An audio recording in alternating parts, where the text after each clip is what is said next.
Pozdrav! U današnjem videu ću vam pokazati kako rade decentralizirane financije, odnosno kako se može dobiti kamata na deponirana sredstva kripto i kako se može dobiti zajam na ista ta deponirana sredstva. Da bi to napravili, moramo otići na jednu od platformi koja nudi decentralizirane financije. U našem slučaju ćemo otići na Compound Finance. Njih sam izabrao zato što su oni jedni od najstarijih, najpouzdanijih i najvećih platformi za DeFi, decentralizirane financije. Dakle, to je platforma koja na decentralizirani način, bez posrednika, putem samo smart kontrakta, na blockchainu nudi ljudima da zarađuju kamate na svoja deponirana sredstva i da uzimaju zajmove. Evo, do sada su već već su izdali $993 milijuna vrijednih zajmova koji su poduprti, odnosno koje štiti kolateral od $2 milijarde. Tu ćemo otići na aplikaciju, morat ćemo spojiti wallet, naravno evo ja imam tu wallet MetaMask na Base mreži, zato da nam bude jeftinije transakcije, i imam nešto Ethera kojeg ću sad tu deponirati. Znači tu kad smo spojili wallet, vidimo da tu možemo izabrati market, znači mrežu na kojoj su ti svi marketi, oni tu nude više toga. Na našoj Base, evo već nam je izabrano USDC. I to znači da mi želimo posuditi USDC, namjera ovog videa je da deponiram Ether i da na osnovu njega posudim USDC. Dakle, tu sad ja nudi mi se Ether i ja sad kažem, ja ću tu deponirat, plus ću staviti, suppliat ću 0,02 Ethera, to je otprilike $50, evo tu piše da je 49,68 i to ćemo deponirat, submitat ćemo transakciju, tu ćemo potvrditi standardno, ovdje to možemo pratiti transakciju na blockchainu dok se ne provede, ova još nije provedena, tu vidimo da radi. Evo ga, piše success, znači prošla nam je transakcija i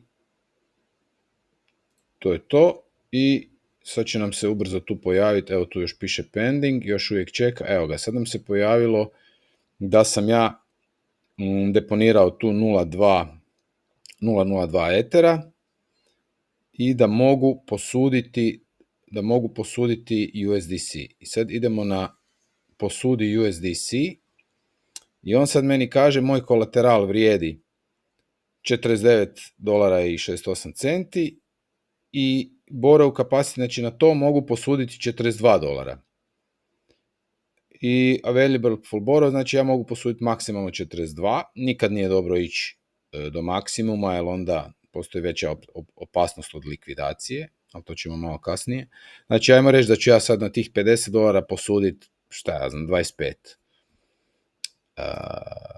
To, i ja sam sad, evo ovdje moj kapacitet je do ovdje, ali ja sam išao negdje na neku konzervativnu varijantu, tu sam 56% kapaciteta iskoristio i sad kažem, molim te posudi mi taj USDC, confirmaj i čekamo da mi da USDC.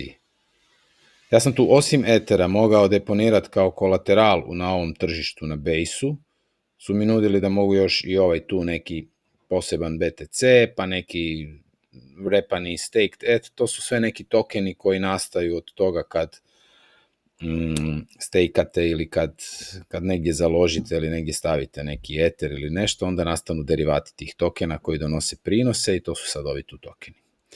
No dobro, i ja sam sad zapravo posudio, ajmo vidjeti da li mi je to sad došlo u novčanik.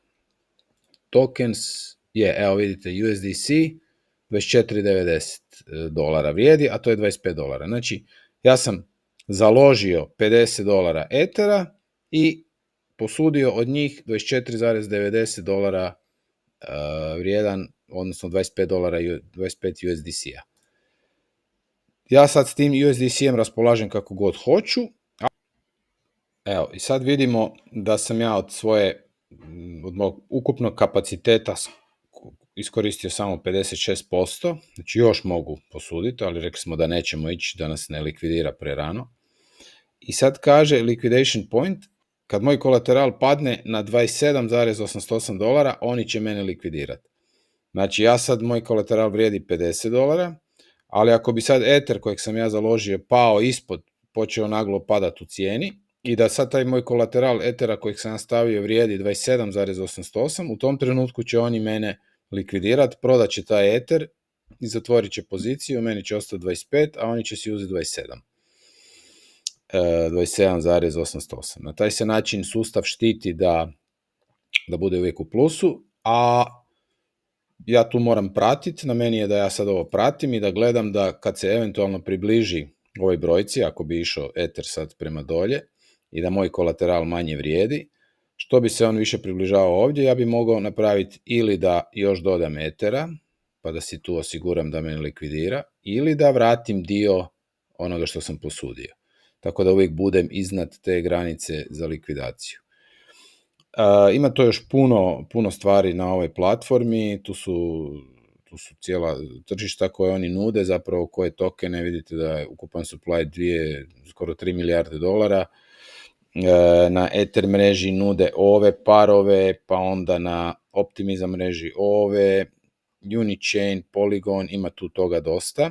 Dakle, kad deponirate sredstva, vi ćete dobiti kamatu, a ta kamata je dijelom dolazi iz naknada koji plaćaju ljudi koji kupuju, koji uzimaju zajam, i još jednim dijelom iz Compound tokena koji sama Compound odnosno njihova platforma, oni to tiskaju, izdaju te tokene i onda te tokene daju kao nagradu za korištenje svoje platforme i kao neki mehanizam izjednačenja da to sve zapravo ima matematiku i da to sve drži vodu. Dakle, postoje dvije su stvari, dobivate kamate u vidu tokena i kamate u vidu ovoga aseta koji ste deponirali.